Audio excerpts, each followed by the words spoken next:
May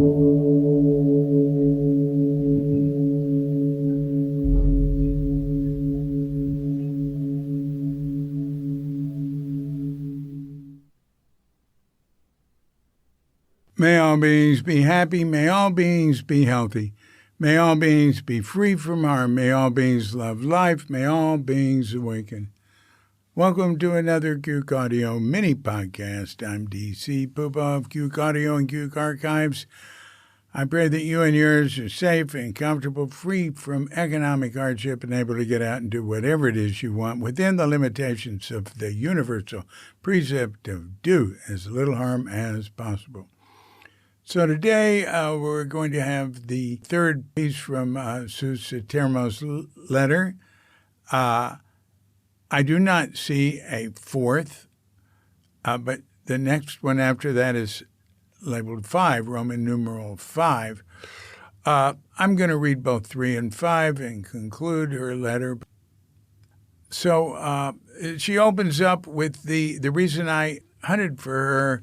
It was the first outtake to Zinnish Right Now, and I'll read it again. The first thing I asked Suzuki Roshi was, "Why are you a Zen master?" He answered nothing. Then, like a fool, I told him I was going to Japan. He, like a fool, replied, "You must not." Like a greater fool, I inquired, "Why?"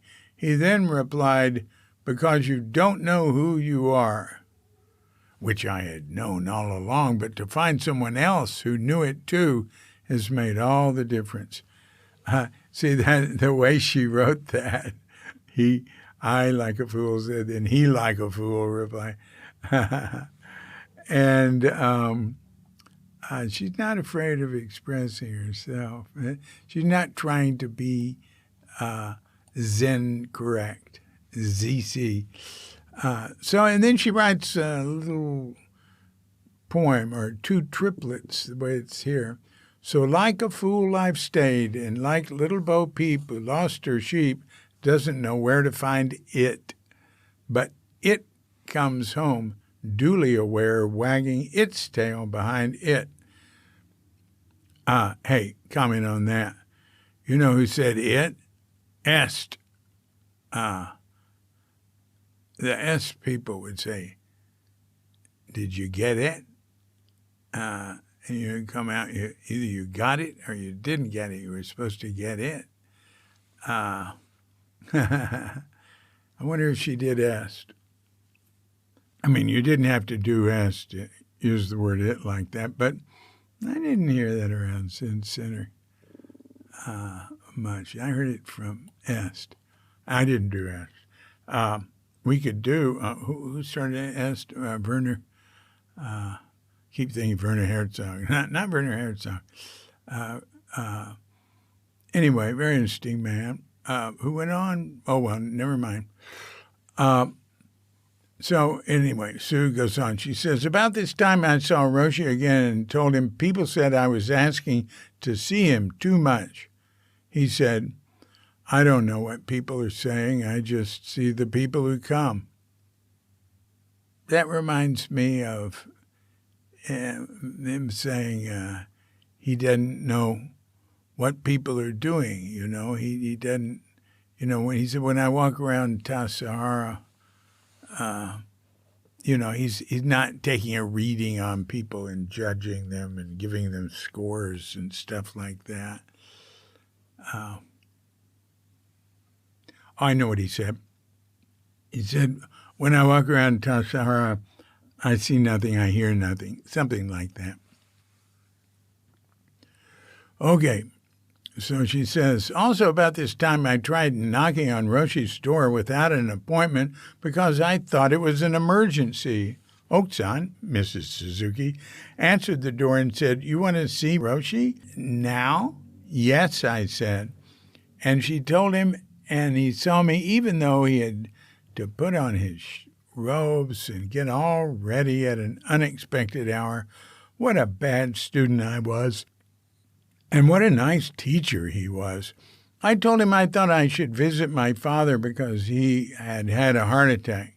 Yes, he said, tell him he's just getting old and sick like me. Of course I did, which got me in a lot of trouble, of course. So number 4 is missing, and here's number 5. Recently I had a dream in which I was being turned over to Bluegrass Bill. The press was there, spotlights. It started out in a hotel in Stockholm where Steve Weintraub was looking for his Zori. I was supposed to be helping him because I had been living in this hotel since leaving Zen Center. But soon the scene switched to the outside night under a Van Gogh black leafless tree with the spotlight moon behind, where Baker Roshi was in deep conversation with Bluegrass Bill, who wore black glasses and a white suit. Baker Roshi was more interested in Bluegrass Bill than the fact that I was being turned over to him. I was very put out with the press being there and all. Next day, I turned on the radio. Now she's woken up, right? She's not in her dream anymore. Next day, I turned on the radio, and Bill Monroe was singing away. Sure enough, Bluegrass Bill. But in the dream, it was obvious to me Bluegrass Bill was an inferior teacher, so why was I being turned over to him? But then, why were these two teachers so interested in each other? Not a very deep story. So that's the end of Sue Satermo's letter. Sue, whatever happened to you, wherever you are, in this Bardo or the next, sending love. I always liked you. This has been a Cuke Audio mini podcast.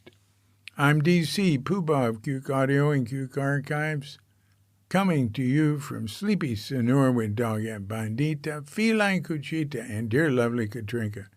And we're wishing you and yours and all of us a grand awakening.